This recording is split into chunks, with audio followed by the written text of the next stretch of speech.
Nous sommes réunis aujourd'hui au fond pour ce dernier webinaire de l'année 2023, rassurez-vous, pour cette année uniquement, pour évoquer un sujet au cœur de la relation entre le lycée professionnel et les entreprises, à savoir l'organisation du bureau des entreprises qui a été installé à cette rentrée dans les établissements.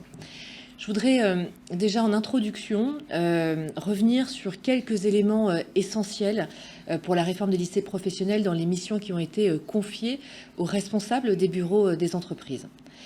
Je voudrais déjà rappeler l'importance de votre vigilance quant aux missions qui sont confiées aux responsables des bureaux des entreprises. Effectivement, les déplacements qui sont les miens, les discussions que je peux avoir avec les différents acteurs m'amènent à penser que le cadre réglementaire fixé par la circulaire qui a été publiée le 25 mai dernier n'est pas toujours respecté. Je voudrais vraiment réinsister sur le fait que les missions qui sont confiées aux chargés de relations entreprises sont des missions confiées à des cadres A et qu'ils doivent pouvoir rester au cœur de leur mission. Mission que je souhaite rappeler ici, celle de la qualification, du faire vivre et du développement d'un portefeuille de partenariat entreprise. Je le rappelle, véritablement pour moi, il s'agit de qualifier la vitalité de la relation aux entreprises et de pouvoir la qualifier, de pouvoir voir dans quelle mesure ces entreprises peuvent être des partenaires avec l'établissement, qu'ils soient en termes d'accueil dans PFMP, mais qu'ils puissent être également éventuellement acteurs de la découverte des métiers, ouverts à des visites d'entreprises, d'accueil aussi pour des formations continues d'enseignants ou éventuellement de mobilisation de professeurs associés si cela est nécessaire.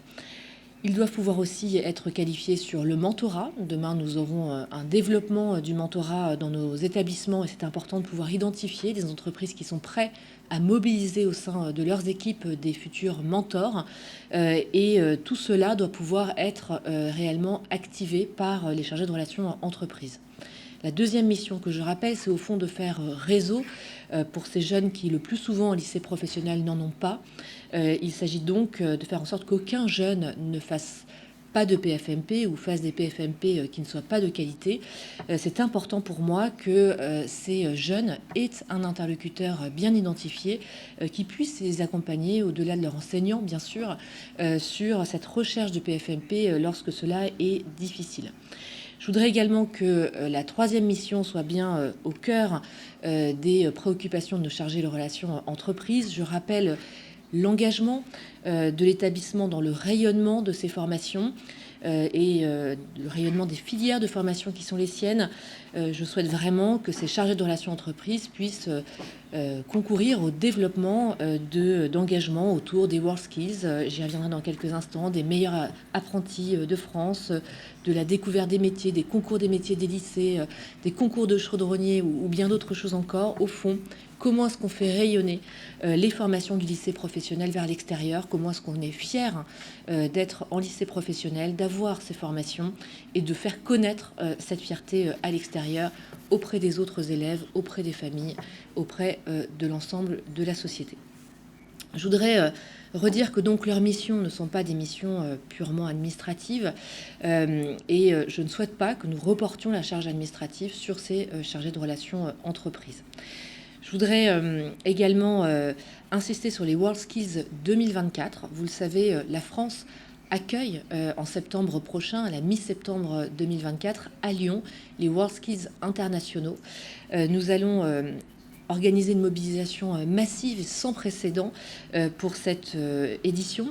L'an passé, nous avions, monsieur le directeur, déjà accueilli plus de 40 000 collégiens aux WorldSkills nationaux à Lyon, également à cette même période 2023. Il s'agit vraiment pour nous de passer encore à l'échelle et d'organiser cette mobilisation massive. Et nous aurons évidemment besoin des responsables de BDE qui auront un rôle essentiel à jouer à vos côtés pour y parvenir. Voilà, je voudrais vraiment redire aussi que, étant au carrefour des relations entre les entreprises du bassin d'emploi et l'établissement dans lequel ils sont affectés, les chargés de relations entreprises ont aussi un rôle actif à jouer auprès de chaque DDFPT et de chaque chef d'établissement dans la réflexion à mener sur les projets d'évolution de la carte des formations apportée auprès des DRAFPIC avec cette vision pluriannuelle. Et donc c'est également une mission sur laquelle je les souhaite réellement engagés. Je voudrais vous remercier, Monsieur le Directeur, remercier aussi l'ensemble de vos services de la formation professionnelle de la DGESCO qui s'est mobilisé vraiment intensément aujourd'hui pour intervenir notamment autour du propos introductif qui est le mien, mais pour rappeler aussi le cadre réglementaire et préciser les différents outils et événements à venir pour accompagner la réussite et la mise en place de ces bureaux des entreprises. Je voudrais très rapidement avancer dans mes propos pour vous dire à quel point j'ai entendu un certain nombre d'inquiétudes qui sont les vôtres. Je voudrais vous rassurer, dire que la mission de responsable du bureau des entreprises est pérenne, dire que ces personnes recrutées ont vocation à rester parmi nous. Au contraire, nous avons besoin de vous. Vous n'avez pas non plus vocation à remplacer les DDFPT et j'insiste vraiment sur la circulaire qui a été communiquée. Les BDE sont donc bien placés sous la responsabilité du proviseur et sous la coordination du directeur délégué aux formations professionnelles et technologiques. Le responsable du bureau des entreprises s'assure donc de la mise en œuvre des missions qui sont confiées au bureau et coordonne les activités. Il complète donc l'équipe éducative sous ses directions. Je voudrais redire à quel point le rôle de conseil des DDFPT reste absolument essentiel. Il est stratégique, je dirais même. Il conserve toute sa dimension d'appui auprès des proviseurs pour organiser, déployer, animer, développer les activités de l'établissement. Il peut donc désormais compter sur les BDE pour le développement des partenariats. C'est, je le rappelle, une nouvelle mission qui a été créée à cette rentrée et sur proposition notamment des DDFPT lors des concertations que nous avions réalisées préparatoires à la réforme et qui répondaient à un besoin aussi de soutien dans les missions qui étaient les leurs, de manque de disponibilité sur un certain nombre de missions, notamment de partenariat. Et donc, c'était vraiment pour organiser mieux encore cette équipe, j'ai envie de dire stratégique, au développement de la voie professionnelle que nous avons installée, ces BDE. Et donc chaque acteur des DFPT, responsable du BDE, professeur, a un rôle essentiel et complémentaire à jouer pour la réussite de la mise en place de cette réforme. Je voudrais dire que dans quelques instants, les services de la DGESCO reviendront sur tous ces sujets, évoqueront notamment le rôle essentiel à jouer par les coordinateurs académiques pour vous aider à la construction de ces feuilles de route. Mais je voudrais simplement dire que j'ai demandé effectivement à ce que la DGESCO puisse produire un guide à l'attention des responsables de BDE et merci à eux pour leur réactivité. Je voudrais vous dire aussi qu'on aura l'occasion de se voir en janvier puisqu'on réunira les responsables des BDE sur la deuxième quinzaine de janvier dans le cadre d'un séminaire en présentiel pour notamment présenter ces outils, ce guide, ces outils et qu'il y aura également une retransmission en direct pour permettre à chacun de suivre ce séminaire. Et puis, nous aurons également des webinaires thématiques pour animer finalement tout le réseau, des animations qui seront aussi faites par les coordinateurs académiques et qui viendront compléter les informations qui ont été apportées, qui seront apportées au cours du séminaire tout au long de janvier et puis tout au long de 2024. Un dernier point pour vous dire que l'annuaire des BDE est donc en ligne, que nous avons d'excellents retours à ce sujet, que tous les bureaux des entreprises des lycées publics sont désormais répertoriés depuis la mi-septembre, avec également environ 200 BDE des lycées privés. C'est une liste qui croît chaque semaine. Et vous dire également que nous avons entendu votre appel à ce qu'il puisse y avoir une entrée par métier, par formation, en complément de la seule entrée territoriale qui était pour l'instant développée.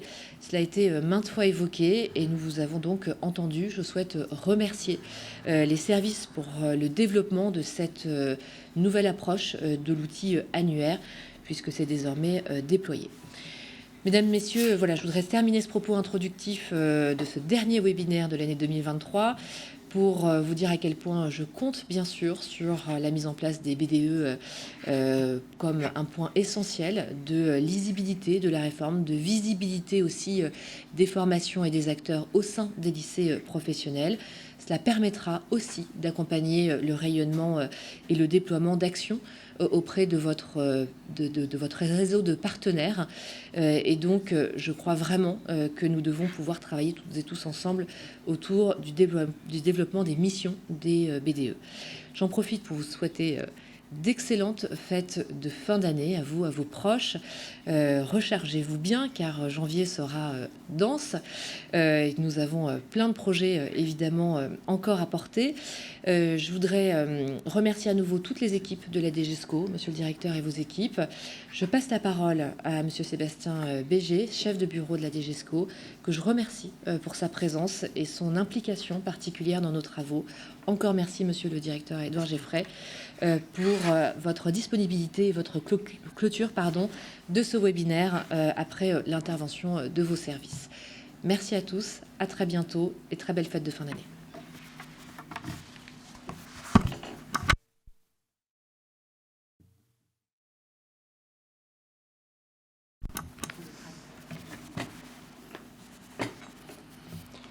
Merci Madame la Ministre pour l'ouverture donc de ce webinaire consacré au bureau des entreprises. Vous avez évoqué une mission des responsables des bureaux des entreprises centrée sur le développement des partenariats, une mission pérenne et des responsables des bureaux des entreprises qui ont vocation à s'installer dans chaque lycée professionnel. Et puis vous avez également évoqué la question de l'accompagnement et de la formation de ces responsables des bureaux des entreprises. Autant de sujets que nous allons reprendre et prolonger à l'occasion de ce webinaire que nous vous proposons autour de deux axes. Un premier temps dédié aux activités du bureau des entreprises et puis un second temps dédié aux responsables des bureaux des entreprises et à leur action dans le cadre de ce bureau. Donc, Madame la Ministre l'a rappelé, la création du bureau des entreprises est une initiative issue des groupes de travail qui ont pu être conduits de manière à travailler sur la réforme des lycées professionnels et les contours de cette réforme. Madame la Ministre a évoqué la situation qui avait été celle des lycées professionnels dans la difficulté à pouvoir parfois prolonger un certain nombre de partenariats professionnels et de pouvoir travailler sur le développement de ces partenariats professionnels, essentiellement de fait de difficultés de temps à pouvoir consacrer à ces activités. Et puis de l'autre côté, le constat a été fait du côté des partenaires professionnels sur la difficulté à pouvoir avoir un point d'entrée dans chaque lycée professionnel et permettant de nouer cette question des partenariats. Donc le bureau des entreprises est vraiment né de ces deux constats. Et aujourd'hui, et la circulaire de mai 2023 le précise, le bureau des entreprises constitue à la fois la porte d'entrée pour les partenaires professionnels dans le lycée professionnel et constitue également le point de convergence de l'ensemble des actions qui peuvent être conduites par le lycée professionnel. La diapositive qui vous est présentée là montre les trois axes qui sont repris dans la circulaire du bureau des entreprises autour de la question du développement des partenariats avec les acteurs économiques du territoire, autour des parcours de l'intégration de l'entreprise et des partenaires professionnels dans les parcours des apprenants, volontairement usage du terme apprenant de manière à pouvoir englober à la fois les élèves, les étudiants, mais aussi les apprentis et les stagiaires de la formation professionnelle continue qui sont accueillis dans les lycées professionnels. Donc on a vraiment une cible de l'ensemble des publics du lycée professionnel.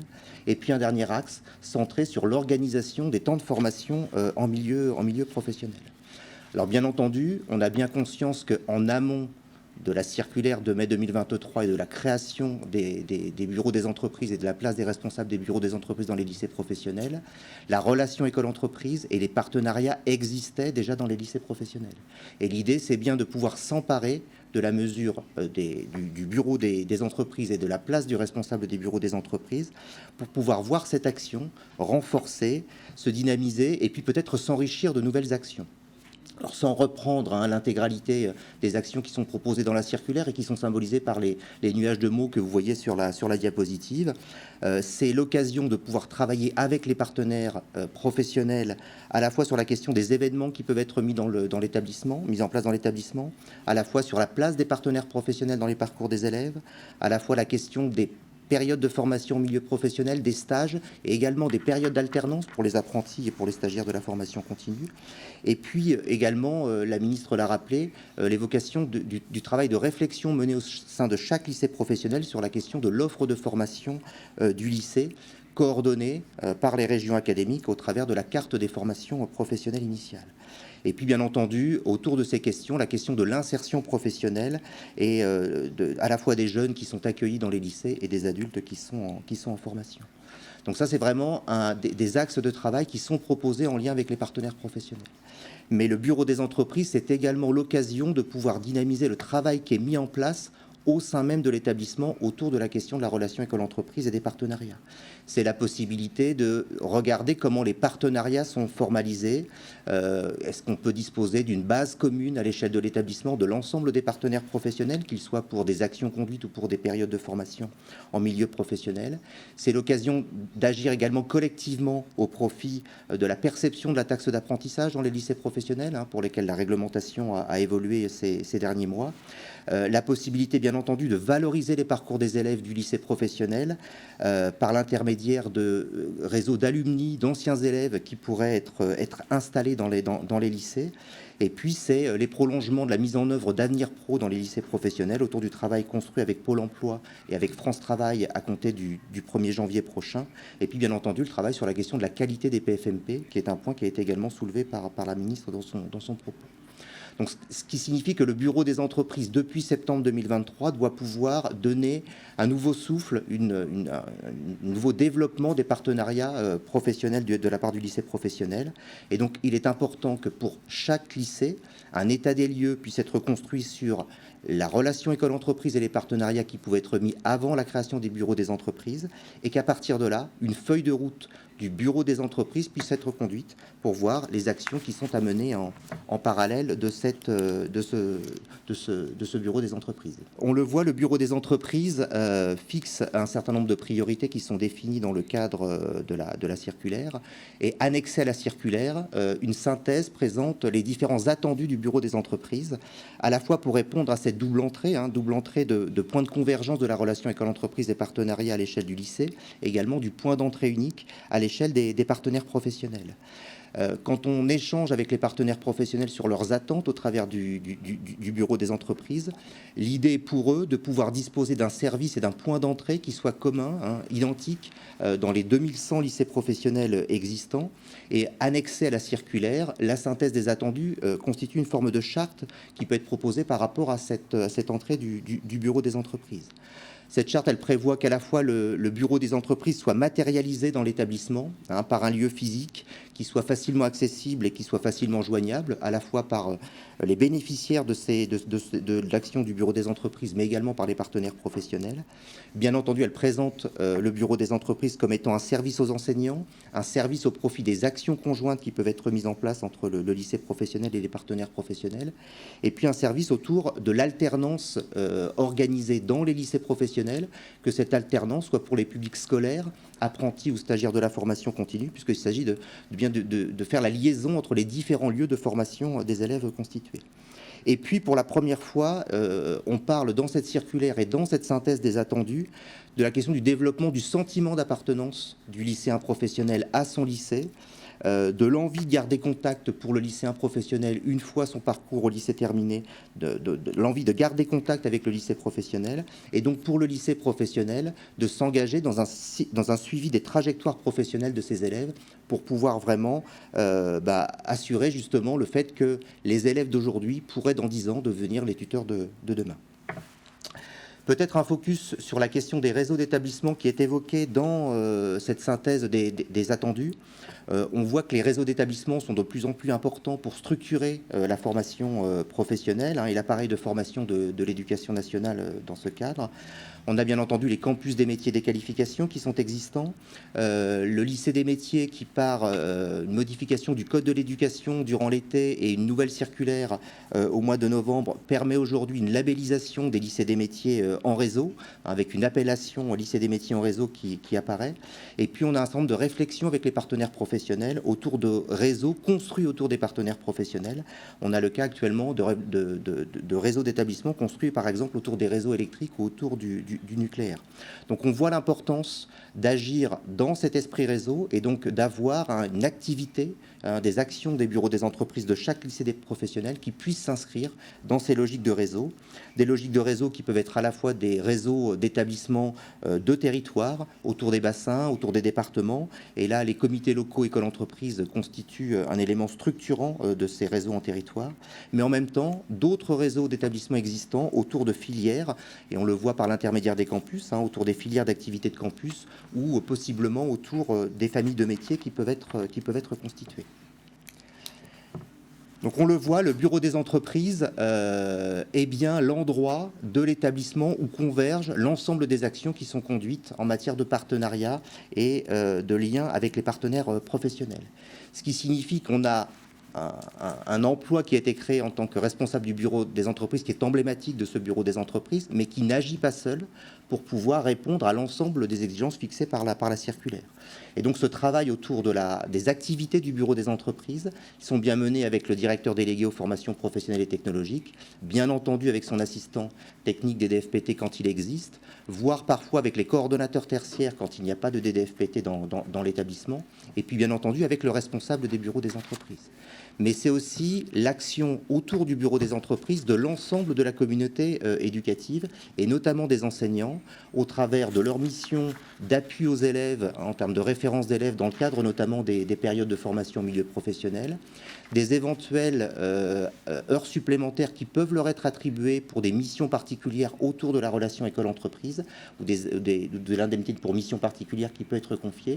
Et puis depuis le mois de septembre, dans le prolongement de la création du bureau des entreprises, la mise en place de la part fonctionnelle du pacte autour du faire vivre le lien établissement-entreprise, qui sont autant de leviers pour pouvoir justement dynamiser cette relation école-entreprise et ses partenariats. Bien entendu, je l'ai dit, l'ensemble s'inscrit dans des réseaux d'établissements, mais l'ensemble s'inscrit aussi dans une relation école-entreprise qui est menée depuis le national jusqu'à l'établissement et qui comporte donc un certain nombre d'accords cadres nationaux qui sont passés avec les entreprises, avec les représentants des professionnels, également déployés en académie et complétés en académie ou en région académique par de nouveaux partenariats. Et l'ensemble de ces partenariats constitués doivent permettre à chaque lycée professionnel de définir sa feuille de route et de s'appuyer sur ces partenariats, sur ces conventions, sur ces accords cadres pour pouvoir conduire l'ensemble. Un acteur qui est évoqué également ici sur cette diapositive, c'est le lien qui est important entre le responsable du bureau des entreprises, le DDFPT, les enseignants et les conseillers en formation professionnelle, qui sont davantage là pour pouvoir développer des actions d'apprentissage et de formation professionnelle, mais qui sont bien dans le périmètre de la relation école-entreprise et des partenaires, et donc avec une importance de pouvoir coordonner cet ensemble. Maintenant qu'on a évoqué la question du bureau des entreprises, voir un peu la place du responsable du bureau des entreprises, qui s'est installé en septembre 2023 au même moment. Et là, la circulaire prévoit très clairement la place du responsable du bureau des entreprises, à la fois assurer la mise en œuvre des missions confiées au bureau.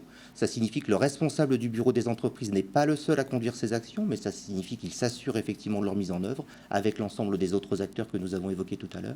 Il a un rôle de coordinateur de l'ensemble des activités du bureau et il est garant d'une activité assurée sur l'intégralité de la semaine, en réponse notamment aux demandes des professionnels de pouvoir aisément contacter le bureau des entreprises dans le cadre des relations qu'ils souhaitent conduire avec le lycée professionnel. Bien entendu, ça a été rappelé par la ministre tout à l'heure et c'est précisé dans la circulaire. L'ensemble se réalise sous la responsabilité du chef d'établissement et sous la coordination du DDFPT. Alors, quand on regarde le responsable du bureau des entreprises, l'idée, c'est bien de se situer par rapport aux actions, relations école-entreprise et partenariats qui étaient déjà conduites précédemment.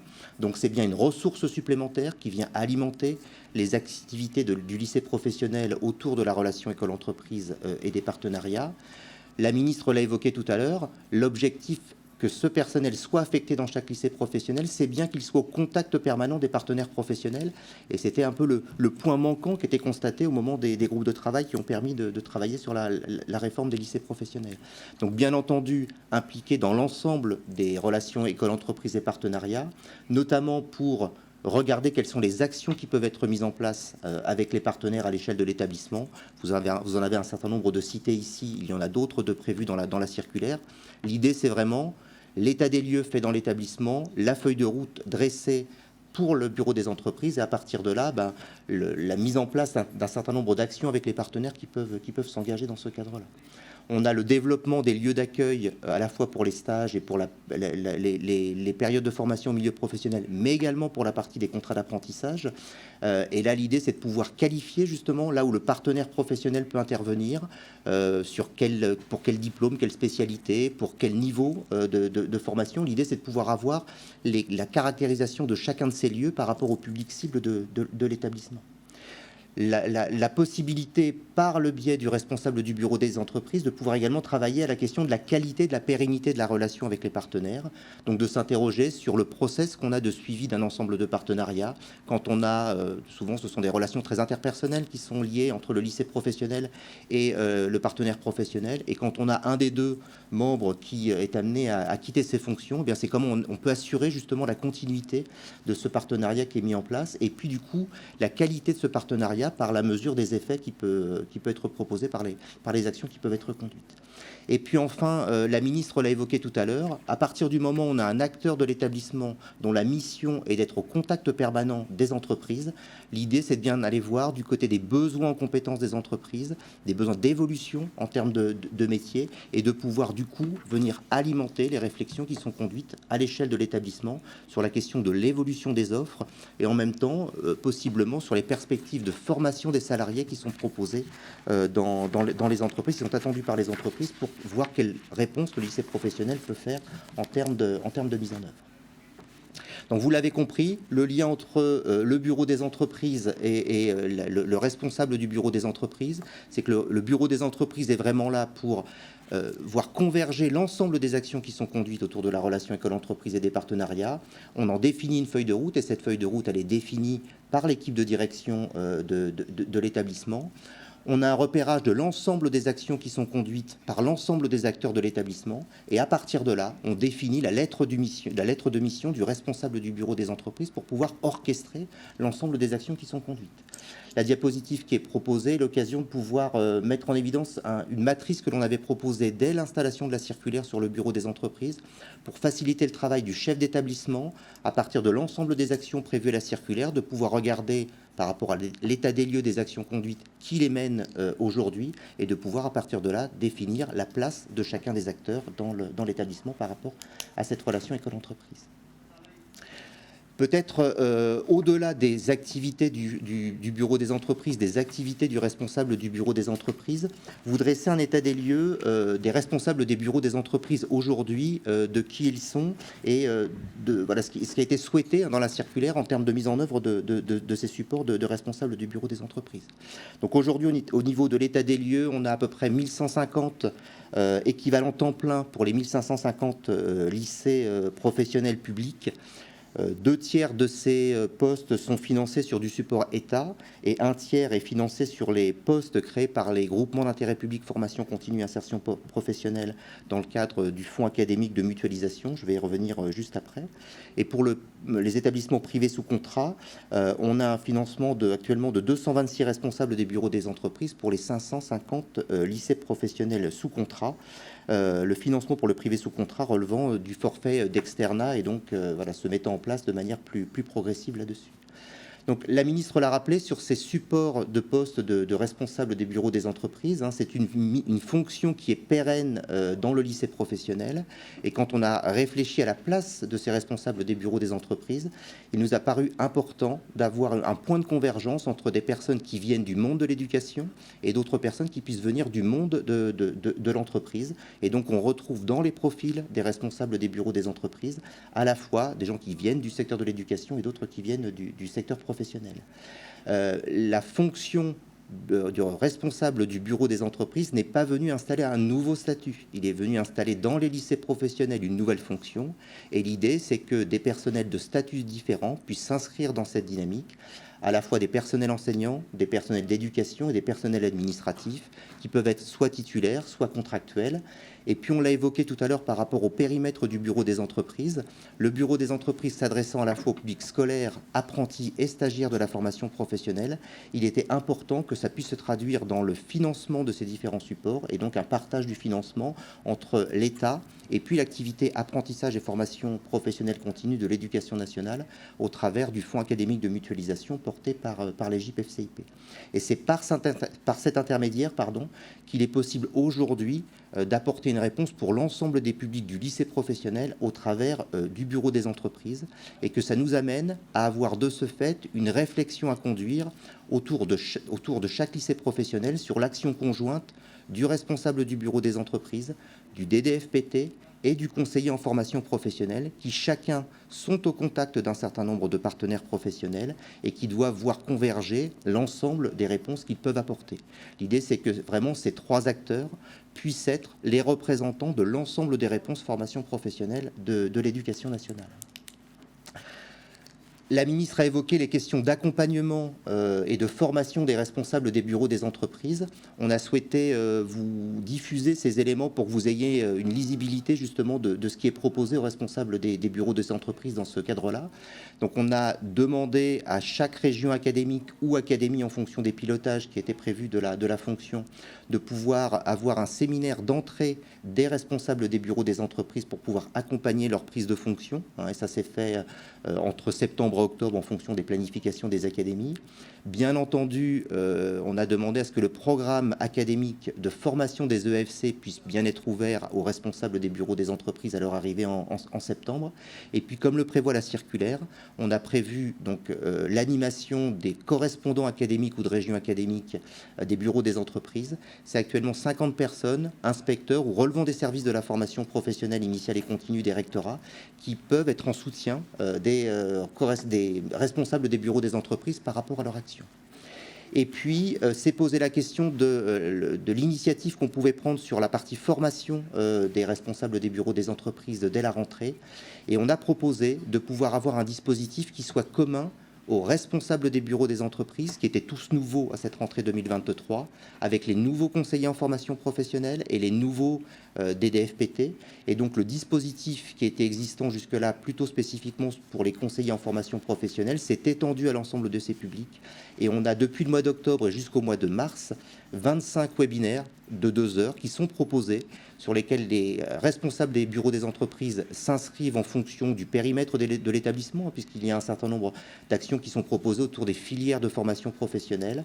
On a également des modules, des webinaires qui sont proposés autour des questions des enjeux de la formation professionnelle d'aujourd'hui, et puis sur la question des offres. Et donc, chaque responsable du bureau des entreprises peut s'inscrire à ces dispositifs.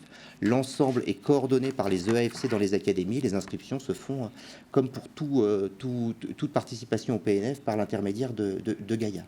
Et puis on a les perspectives du semestre qui s'avance. Donc on poursuit ce dispositif de formation.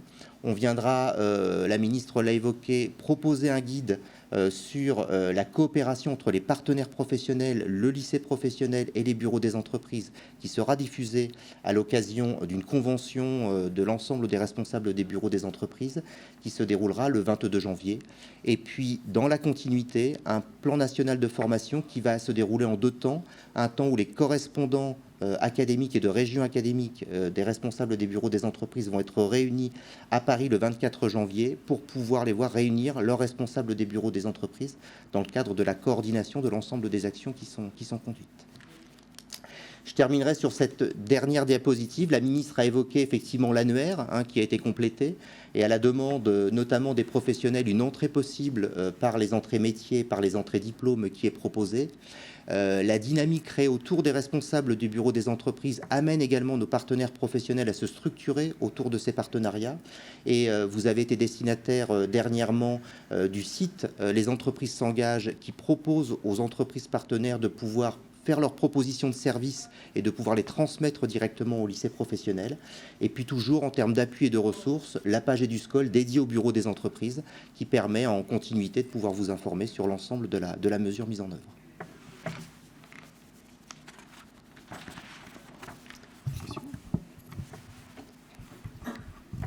Bon, eh bien, écoutez, merci beaucoup Sébastien. Alors je pense que vous avez tous évidemment pu profiter des informations que nous vous donnons. Alors j'ai conscience que le format webinaire où vous êtes très très nombreux permet pas forcément un échange direct. Donc c'est pour ça que on a cette fameuse convention des responsables de vos entreprises qu'on réunira donc le 22 janvier à Paris, et où pour le coup on aura évidemment un échange direct avec les 1500 1400 responsables de vos entreprises. Simplement pour conclure ce webinaire, dont vous avez compris que c'était le dernier de l'année civile, mais qui serait suivi par d'autres rencontres en 2024, et avec des remerciements à nouveau à la fois à mes équipes, dont vous avez vu l'un des meilleurs chefs d'orchestre, et puis évidemment à la ministre qui nous a fait l'honneur d'être là tout à l'heure. Je veux simplement revenir sur peut-être quelques points. Le premier point, c'est le contexte.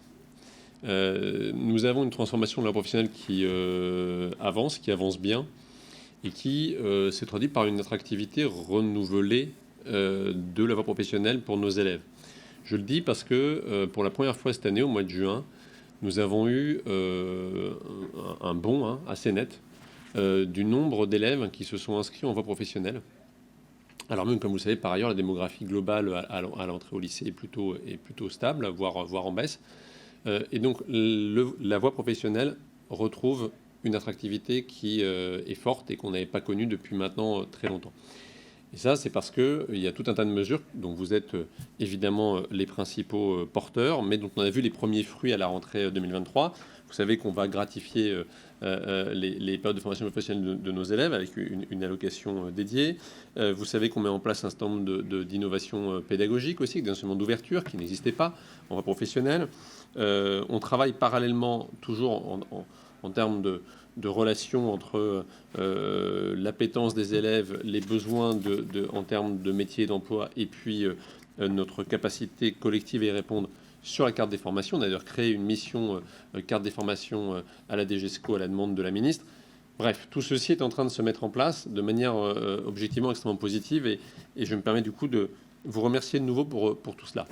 Et puis à la rentrée 24, nous avons évidemment d'autres éléments qui vont poursuivre cette transformation, notamment autour du cycle du bac professionnel, cycle terminal et notamment la classe terminale du bac professionnel, et puis le travail sur les savoirs fondamentaux sur lesquels les deux ministres ont eu l'occasion de s'exprimer récemment.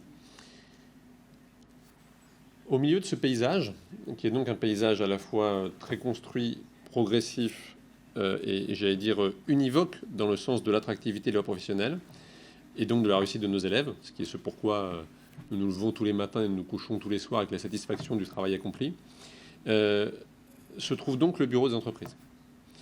Et donc, ce bureau des entreprises, il est évidemment fondamental parce qu'il traduit probablement trois nécessités. D'abord, la nécessité d'une transformation institutionnelle. La ministre l'a dit tout à l'heure, le bureau des entreprises est pérenne. Je ne vous cache pas que quand je rencontre certains d'entre vous, je suis presque parfois surpris qu'on ait besoin de le redire. Ce n'est pas quelque chose qui a été créé pour lancer une impulsion et qui va s'éteindre. C'est une transformation institutionnelle dont vous êtes et dont vos collègues sont l'incarnation. Ça suppose évidemment qu'elle soit bien positionnée, on y est revenu plusieurs fois, à la fois en termes de type de mission et de type de relation avec l'extérieur, c'est-à-dire en fait avec l'ensemble du tissu économique du bassin. Le responsable du bureau d'entreprise, il est, on l'a dit tout à l'heure, sous l'autorité du proviseur et sous l'organisation du DFPT, un peu le visage de la professionnelle pour les entreprises du bassin d'emploi. En tout cas, précisément le premier visage, c'est pas le seul, bien sûr, mais c'est le premier visage. Et donc, c'est évidemment lui qui est chargé, en fait, finalement, d'animer ce tissu de relations qui permet à un établissement et surtout à ses élèves de s'inscrire dans un bassin d'entreprise et d'activité économique. Donc, qu'il n'y ait aucun doute là-dessus, non seulement le responsable du bureau d'entreprise est essentiel, et on peut même se demander pourquoi on ne l'avait pas créé avant, donc c'est plutôt une bonne nouvelle, mais il est définitif. Il est définitif, parce qu'il est inscrit dans une transformation institutionnelle extrêmement profonde. Deuxième élément, qui est d'ailleurs la traduction de ce caractère définitif, c'est qu'on n'a pas, entre guillemets, reconverti des choses ou des moyens pour y arriver. Nous avons collectivement, il y a une décision politique, collectivement, pour faire porter un effort en termes d'emploi, nous avons, pardon de le dire comme ça, mais injecté 1500 emplois supplémentaires dans la professionnelle. pas un effort qu'on fait tous les jours. Je peux en témoigner pour être responsable des programmes 140, 141 et 230. C'est un effort qui a été fait précisément parce qu'il s'agissait d'inscrire une action dans l'espace et dans le temps. Troisième élément, les attentes de notre environnement sont à la hauteur de l'effort consenti et de l'engagement de nos responsables des bureaux des entreprises. Où qu'on passe, quand on rencontre des entreprises, ils nous disent tous, que pour eux c'est une innovation majeure, deux, qu'ils ont évidemment des attentes très fortes. Et donc tout ce tissage de la relation qui va intervenir, il est évidemment fondamental parce qu'il s'inscrit dans un paysage qui est, pardon mon expression, mais mûr pour l'arrivée de ces responsables et leur action. Et puis, dernier point, évidemment, ça a été dit, mais je le redis et je termine là-dessus, un responsable de bureau d'entreprise n'est pas tout seul. Il n'est pas tout seul humainement. Il fait partie, si je puis dire, de la famille voie professionnelle. Il est inscrit dans son établissement. Il est en lien constant avec ses collègues, le DDFPT, le chef d'établissement, etc., etc. Il n'est pas non plus tout seul professionnellement. C'est le sens des formations qu'on a évoquées tout à l'heure. Donc, première convention le 22 janvier, où on va évidemment, commencer à outiller véritablement nationalement nos responsables. Le guide, évidemment, sera présenté à cette occasion, mais il n'y aura pas que cela. Et puis derrière, tout un cycle de formations qui seront proposés au niveau académique et au niveau national, mais qui finalement vont permettre cette montée en compétences collectives et vont permettre aussi que nos responsables d'entreprise forment une communauté professionnelle homogène en termes de niveau qualitatif et inscrite dans le paysage de l'éducation nationale et dans le paysage du tissu économique qui environne nos établissements. Voilà en gros la promesse. Et c'est plus qu'une promesse, puisque c'est une promesse qui est déjà tenue. On a fait la moitié du chemin, ça fait 4 mois maintenant qu'elle est installée, mais c'est une promesse constamment renouvelée. Et donc en cette période de fin d'année, et donc de fête, à quelques jours de Noël et des fêtes de fin d'année, vous me permettrez donc de souhaiter à chacun et à chacune d'entre vous une excellente fin d'année, quelques jours de repos d'ailleurs bien mérités, mais également une très belle rentrée porteuse de cette très belle promesse que nous aurons l'occasion de consolider dès le 22 janvier avec vous tous. Merci infiniment et donc à très bientôt de visu et ou par caméra et pardon de ce mode de relation, mais qui permet quand même de vous parler en direct, interposé. Merci.